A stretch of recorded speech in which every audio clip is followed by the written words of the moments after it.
an incident that the Tanakh sees very important to share with us, and all of it has to do with the opening of the chapter 13, Vayihi Acharechen.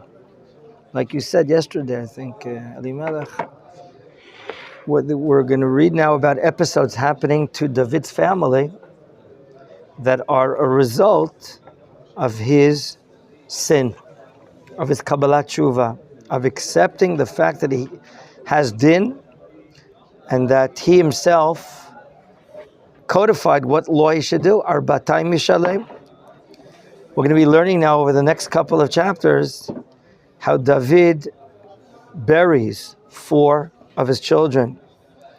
And if we learn how they died as a result, and how they died as a result of the actions of David with Bathsheba. No, we learned David did not violate Gilui Arayot, the laws of adultery. He didn't have relations with a woman that was an Eshet Ish. But yes, for David's level, this was a fall and a decline.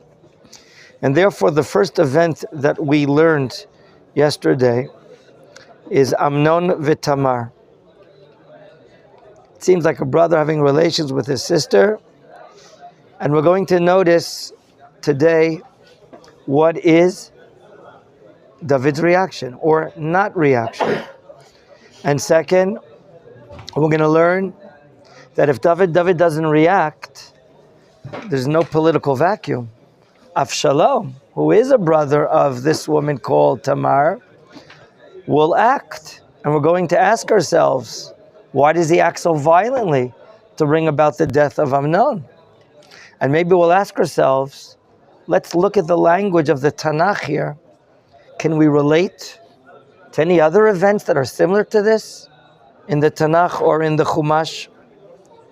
So, yesterday, we learned about the sickness, the lust and desire that he has, Amnon, for Tamar.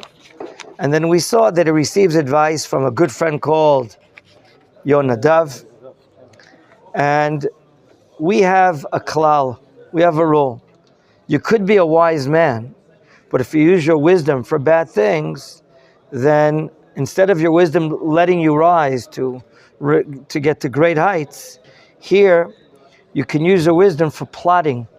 And this is what Amnon did. He plotted against this girl who biologically is a sister.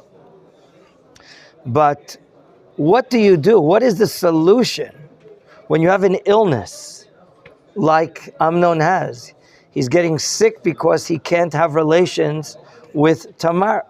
What is the solution?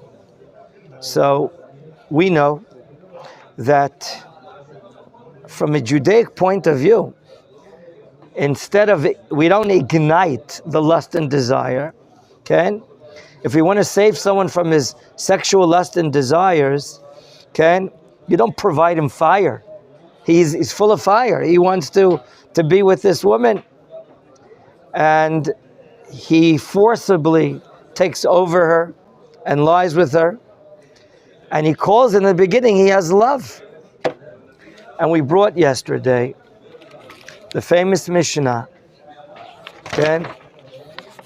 The famous Mishnah in Pirkei Avot. What? Yeah, I have one. Pirkei Avot, chapter 5. Can I look with you? Thank you.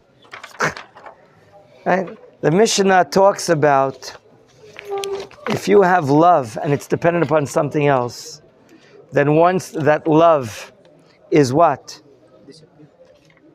Vanish. It vanishes if it's not real love. What we want to say is the following. There are people who think that they're in love and they're really full of lust and desire. And what are they doing? They're taking. But the truth of love is giving. And what do we watch here? We're going to see today that after he lies with Tamar, he hates her. He doesn't want to give her. He doesn't even want to treat her in a dignified way at all. And that's what we call ahava shetluya bedavar. A love that's dependent upon something which is external. It's not a love. Amnon, do you know who he loves? He loves himself. He loves himself, and therefore what is he interested in? Taking from others. And once he takes, he's satisfied. He's not interested in Tamar. Therefore, this advice that Yonadav gave either initially was a bad advice, or Mr. Amnon used it a wrong way. And therefore, we learn in our very holy books that if a person really does not have true love, and all he's doing is feeding his Yetzer Hara, he's feeding his evil inclination. And if he's feeding his evil inclination, he thinks he's in love, but he's not in love. And as our great scholars write, the Malbim brings it here, also Rav Soloveitchik writes it on his great book on Tshuva, that this is false love. And therefore, when he gets up after being with her, and she pleads with him, dignify me, don't throw me away tomorrow morning, I'm embarrassed in front of other people. We're going to see right now, why can't he treat her nicely afterwards? Why can't he love her? Because someone whose love is really a wrong love, it's not a true love, then when he commits a violation, he can't stand himself later. It's like when he looks at her, he's looking at himself and the violation that he did. When he's looking at her, he's looking at himself as if he's a monster. He did such a terrible thing. That will explain his behavior right now, as we're about to see. And it's exactly what the Mishnah says, that Ahava shetluya b'davar, any love that's dependent upon some externality, it's not true. Once that externality does not exist, the love doesn't exist. And that's the love of Amnon and Tamar. That's what the Mishnah says in the Ethics of our Fathers in chapter 5. Why in the Mishnah is written, תלוי בדבר, זו אהבת דוד That's the Mishnah. Why not another example, דווקא David and Oh, because that is the most spiritual, absolute type of love between two persons. Because you would have thought that Yonatan would not be able to show his top friendship to David, because David is the so-called opponent, competitor of his father. And that's number one. Number two, when Shaul would finish his reigning as king, the son, Yonatan, would be the most natural result to be in office. So from two different points, you see that he appreciates David, he admires David, he sees the ideology of David. There's nothing higher than a son, not to favor his father in two cases, yet favor his friend. So that's true love. Love, like we said, is not something physical. Love is something ideological. Love is giving, is providing, is caring, is seeing. Yonatan cared so much for David, even though it's against the will of his father. That's true love. That is true love. So, we're mentioning another point, that who is a chacham? There's another Mishnah, maybe you remember. Shalom David. There's another Mishnah you remember. Who is the chacham? What does the Mishnah answer? Miu chacham? Haroeh et hanolad. Someone that can see the future coming. That's what the Gemara says in Masechet Tamid. Now, when is Yonadav mentioned as a chacham? Later on, we're gonna learn about. He's gonna try to calm down David, that only Amnon was killed, and we're gonna see a lot of different things that he knows about the plotting of Avshalom. So you ask yourself, how can Mr. Yonah be a friend of Amnon? We're learning basically he's the enemy of Amnon. Or maybe he's like a double agent. We'll get to that today as well. But let's now continue here inside the chapter. She is raped. Okay? We're up to Pasuk Tedvav, Vayisna Amnon, Amnon hates her. Sinah gedola meod. Look at this. He thought he loved her. Now he hates her. Not only does he hate her, he hates her terrible hatred. Ki gedola sinah asher sneh me'ava asher ha'eva. The level or the level of hatred he has for her is greater than what? The love that he had for her before. So here we see the truth. When your love is not a true love, then instead of getting to a higher level of love and caring, he gets to hatred. And here the hatred is so clear that he committed adultery. Did he commit adultery? Did he have relations with was she a married woman? What would be the law halachically? Id Tamar was an Eshetish and he raped her. What? Mita. Death. But she's not a married woman. She is a Penuya. She's a single girl. What is the din of someone that has relations with, that forces himself and rapes a what? A Penuya? What? Can we presume that she was Nida?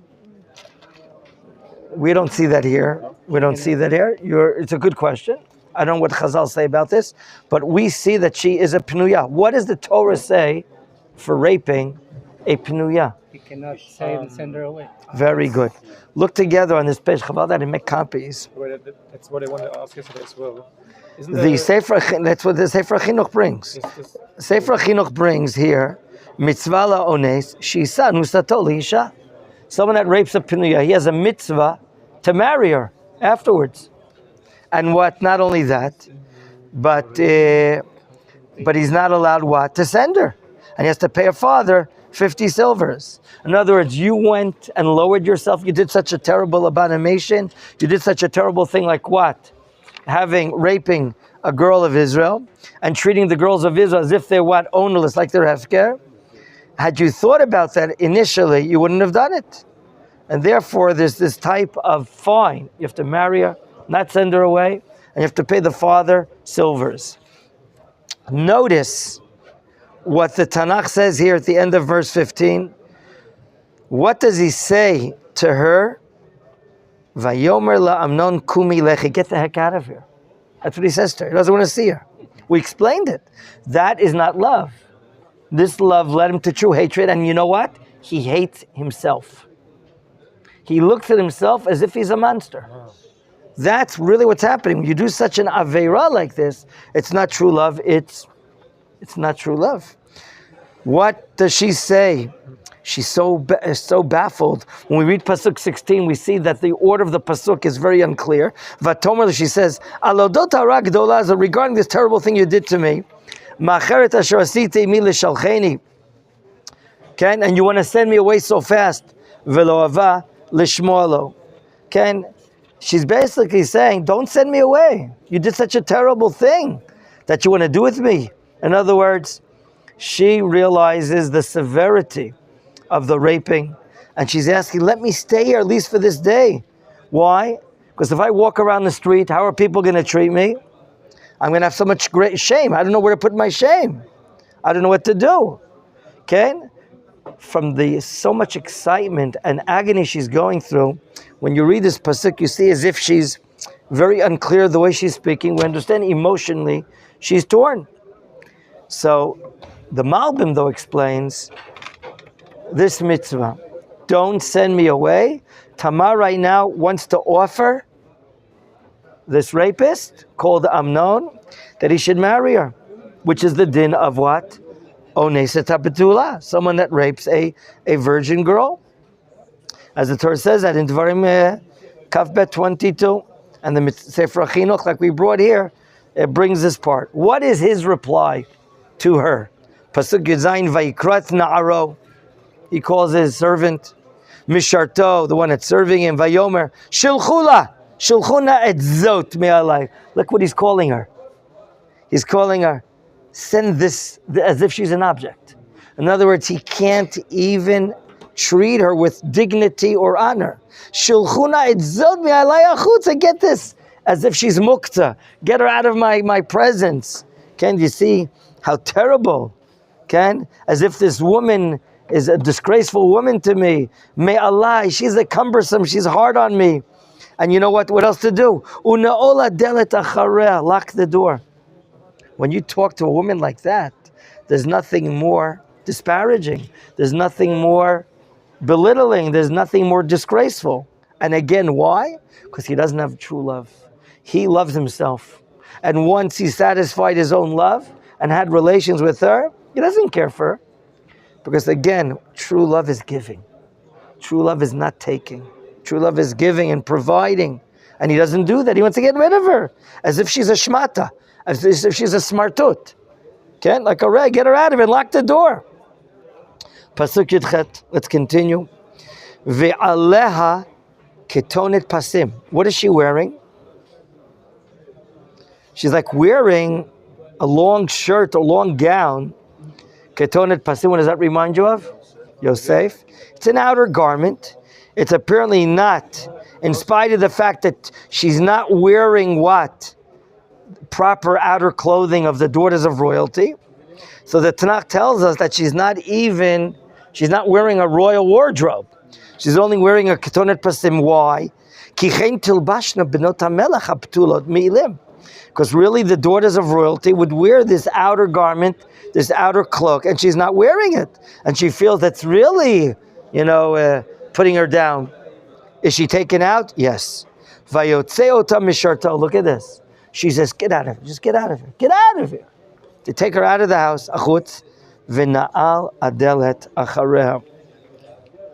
So it would be that the ketonet would be maybe under the me'il, under the outer cloak. And it would be the ways of the daughters of kings that they wear maybe both. And now when Amnon's taking her out, okay, she's really undressed of her outer garment, and now she's walking outside maybe like one of the prostitutes. That's what the Malbim explains.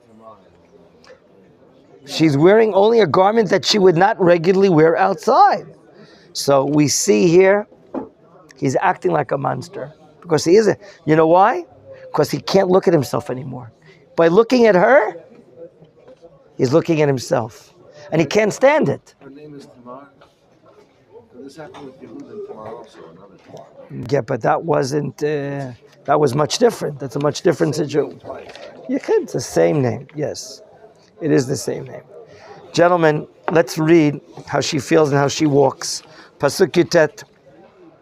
The Tanakh sees the importance of her feelings and emotions, and all this will be very clear to us later on when we learn who is her brother, who is her protector, who is her defender. Pasuk Yutet. Vatikach Tamar Efer al Rosha. What is that a sign of? Mourning. A mourning of a sign of sorrow, mourning.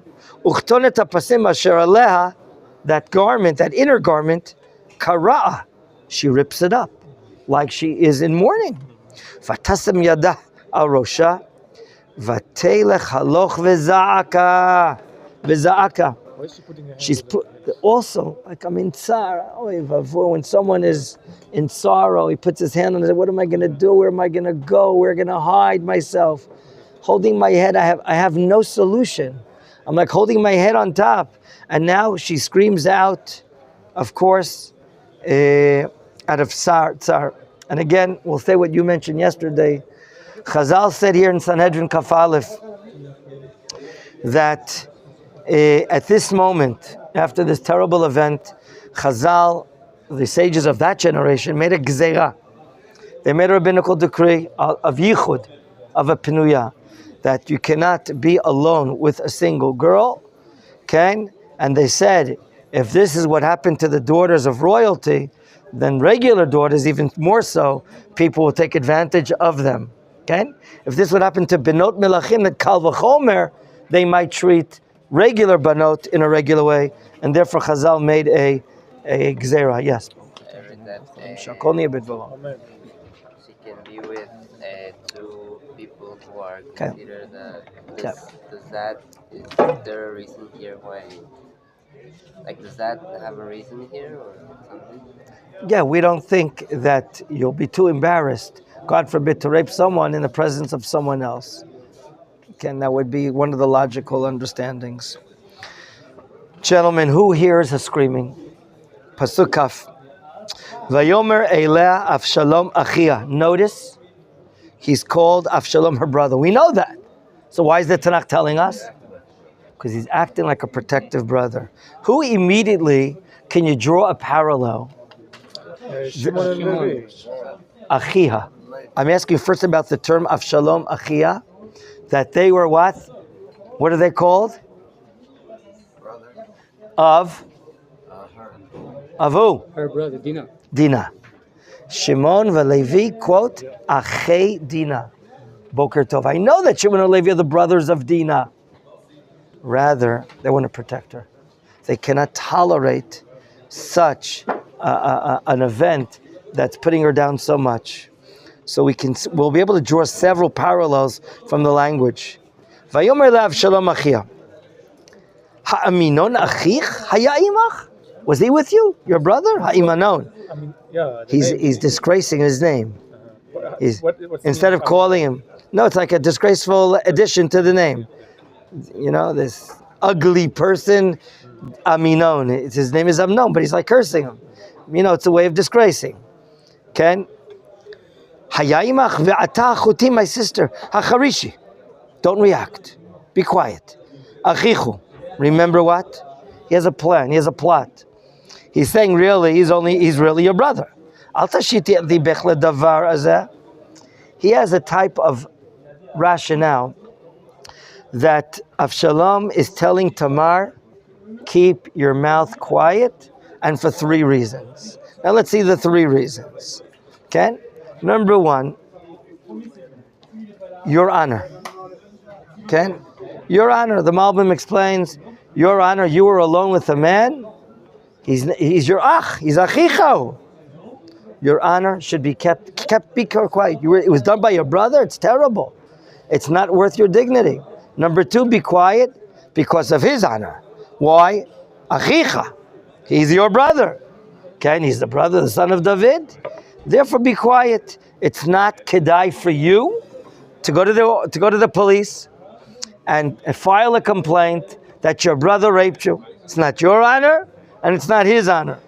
And number 3, al tashiti et libech ledavar hazeh.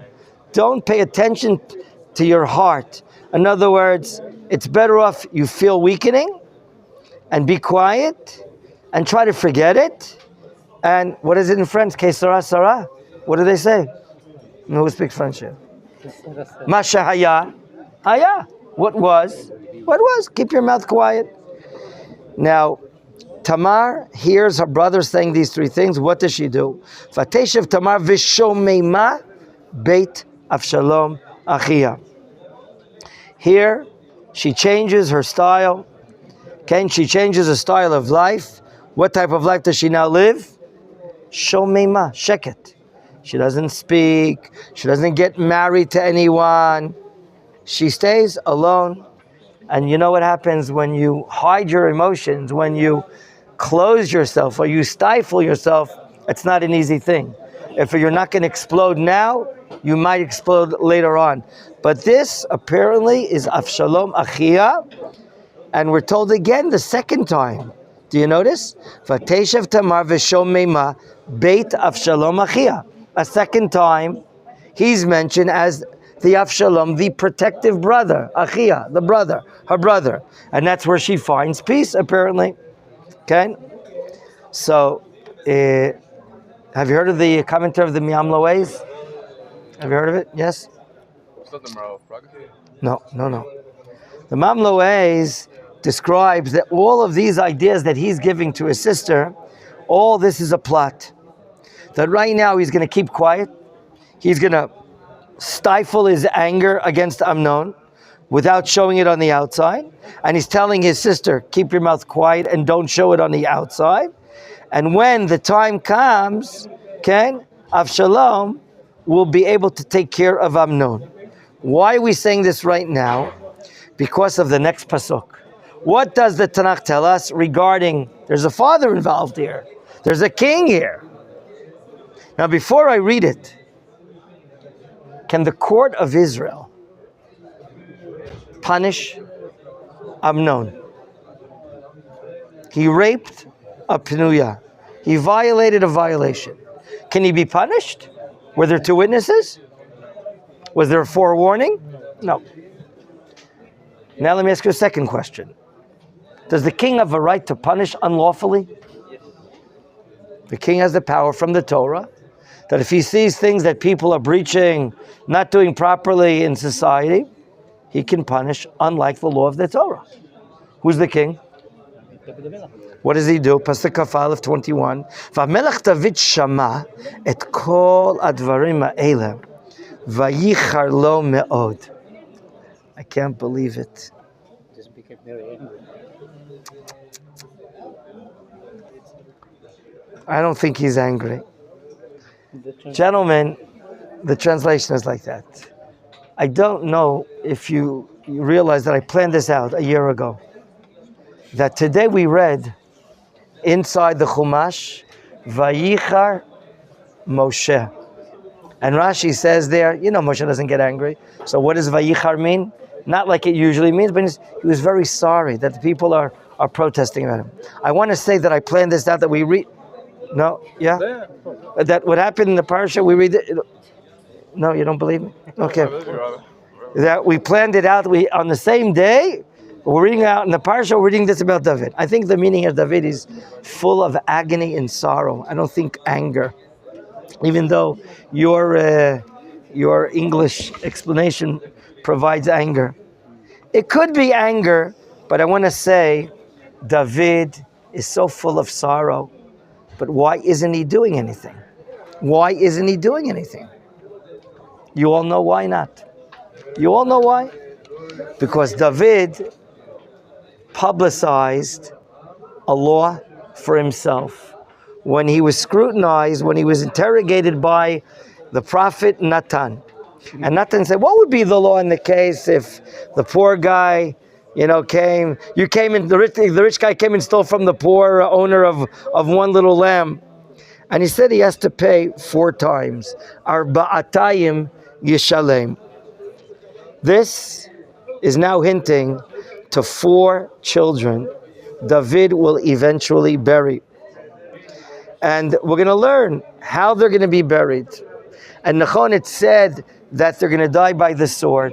We're going to learn that Avshalom will kill his own brother by the sword.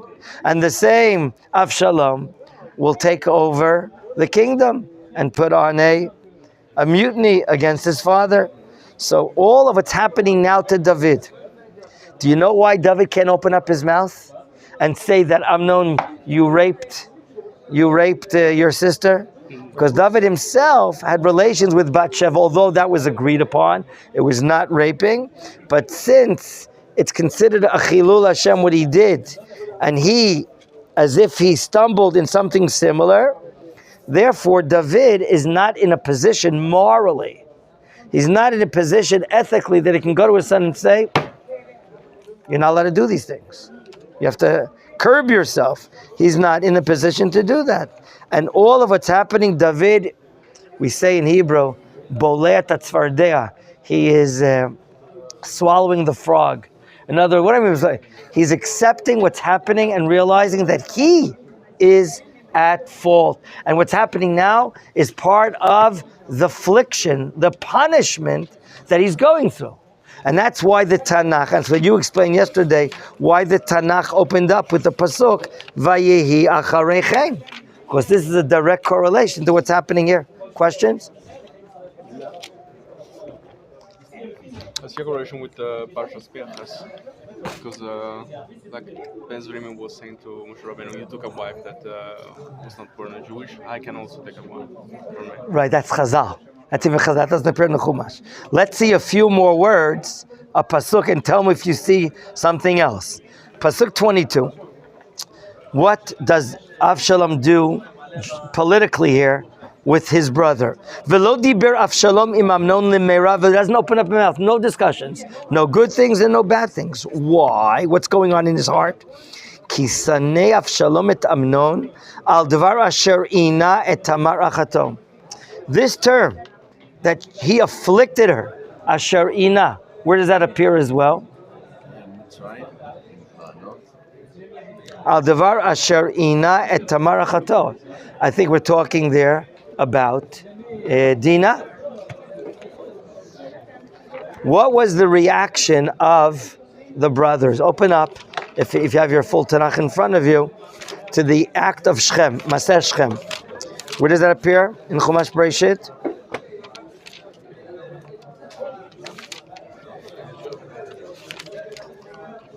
I'm sorry, where is it? Where is she? Yeah, but I'm not quite sure what. Does she? What chapter?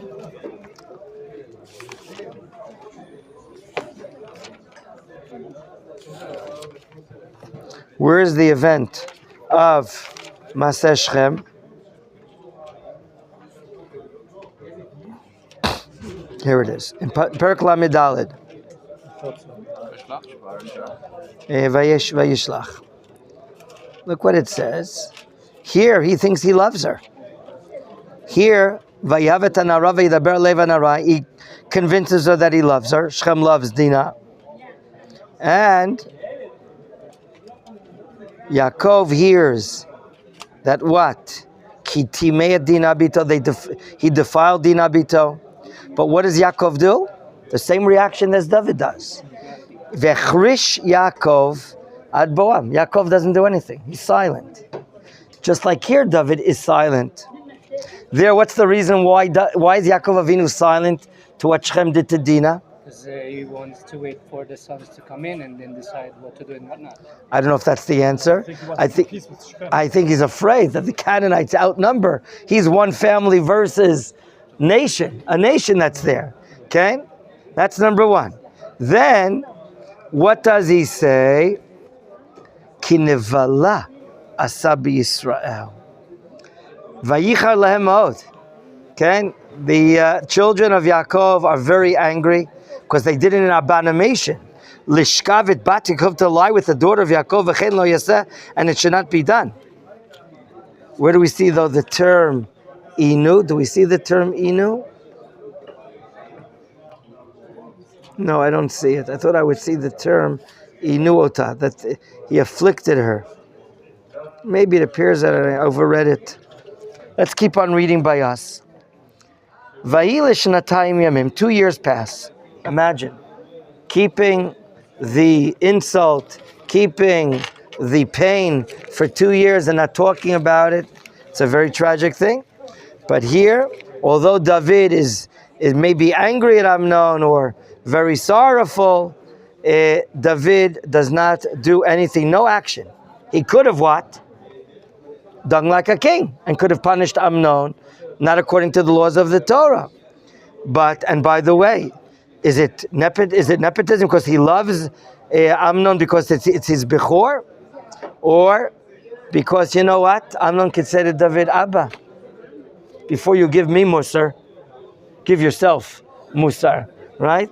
Amnon could say such a terrible thing. Or we're saying and understanding that here is a prophecy of Natan, that what? I will what? Establish something bad inside your home. Here is the first thing that's bad inside your home.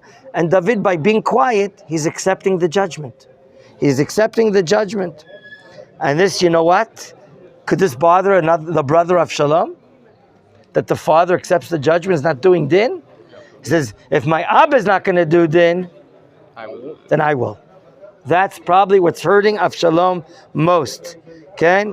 That's exactly what the Malbim says, that Avshalom sees that his father's not doing din, he wants to do din himself.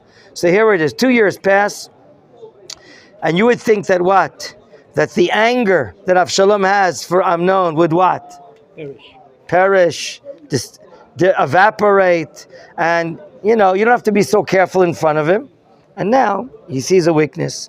Pasuk of Gimel, Vayilish natayim yamim, vayu gozezim l'Avshalom. Where? Not far from Givat Asaf. Beval Chatzor, Asher im Ephraim. Okay? Do you remember when we take a view on the top of the hill of Givat Asaf and we see 2 golf balls? As if they're golf balls. You know what I'm talking about? It's the tallest mountain in the area. It's about 1,000 meters above sea level. That's Bal Chatzor. And that's where we have radar stations on top of that mountain. You saw that? Yeah? So that's where He's taking his tzon. By the way, we said that Bal Chatzor is just a little above the town today of Ofra. And it's an area for grazing sheep. And there he is. Is it the wintertime or summertime? Summertime. Ken, when you have a lot of hair and it's summertime, it's heavy, you want to take a haircut. So he cuts the hair of the sheep. Okay? And he's there with the tribe of Ephraim. Vaykrav shalom l'chol b'nei HaMelech. And he gives now an invitation. And he's calling all his brothers b'nei HaMelech. Because the truth is, he wants to do revenge in front of all his brothers. Pasuk Kaf Daled. Vayivov shalom el HaMelech. Vayomer hine gazazim lavdecha. He goes to Abba, but he's called the Melech here. And it's a formal relationship. And he says, your servant is now having a time of giza, of sharing. Sharing meaning taking off the hairs of the sheep. So he gives him an open invitation. Now, let me ask you something. David is a very smart person. He knows Avshalom is the brother of Tamar. And he knows that maybe Avshalom would be plotting something. And maybe David himself is very hurting at Amnon, what he did to Tamar. Okay? So the question is, by inviting the father over, okay? And you know David is a very busy person. He's a very busy person. He can't go to all these places. How do we consider this thing that he's about to kill his brother? And he purposely invited his father, but he knows his father's not going to come. And he thinks his father can go to all these events. His father's running the nation. He has many things to do. So the question is, this plotting of Avshalom, can you or can you not hold David responsible for this? Should have David thought about this thing, and right now Avshalom is outwitting him? Because we're seeing here, the Abar Ben El says that Avshalom is so witty, he knows how to steal the hearts of people. And therefore he purposely invited his father with the knowledge that what? David will or not come. Okay? He's not going to come. He knows he's too busy. And in order, and the fact that David doesn't come and doesn't suspect anything that's happening, then he thinks he's fine. He thinks he's fine. Look what the king says. Pasuk Kafei, Vayomer Melech el Avshalom, al beni, al na nelech kulanu v'lo nichbad eilecha, vayifrotz bo v'lo ava lelechet vayivarcheu. The first thing that David replies here is that, what is he not interested in? Look, like I showed you, I told you yesterday, I came into the intersection and all of a sudden 1 of 6 cars stops us. The first car was the police, the other cars were people with shotguns out the windows, and then 3 cars, probably with the Prime Minister or the Secretary of Defense, with other security people in his office in back of him. When a Prime Minister or Secretary of Defense moves around the country, a lot of people move around him. If David's going to travel now from Yerushalayim on, bus 141 going to Beit El, Ofra, Bal Chatzor, you can imagine how many cars are going with him. Okay? I'll give you an instance. We went to a ceremony for our son that finished a officer course in the army, and Bibi decided he's going to join the ceremony. Hundreds of security people came a day or 2 days before. Why go there on Independence Day? You couldn't get into Merkaz Rav Kook Yeshiva. It's Independence Day or Yom Yerushalayim? It was Yom Yerushalayim. You couldn't get into the yeshiva, only list of people, and then you were checked. Why? They brought in all these metal doors and counters. The day before, you couldn't get into the yeshiva. Why? Bibi was arriving. When Bibi arrives, it's security, it's this, it's that. David is not going to travel because it didn't start with Bibi. It started with David HaMelech. He's going to have an entire entourage of people going with him. He doesn't want to bother the situation. Okay? So David brings an answer first He doesn't want to go because he doesn't want to make the situation heavy. Because if the king goes, that means a lot of servants, company people, security people. That's a lot of public costs, a lot of matter. And if Avshalom, so please come, okay? Then what does he say? What is his answer? No. You see it? Vayfrotzbo. He's still, no, come on, Abba, come, please. No. Then he says, I can't come, but he gives him a bracha. And now the situation is ready for the next matter. And we'll see the plotting and killing tomorrow, B'ezrat Hashem, and see how David feels after one son kills another son. Does he do something or not? Because that's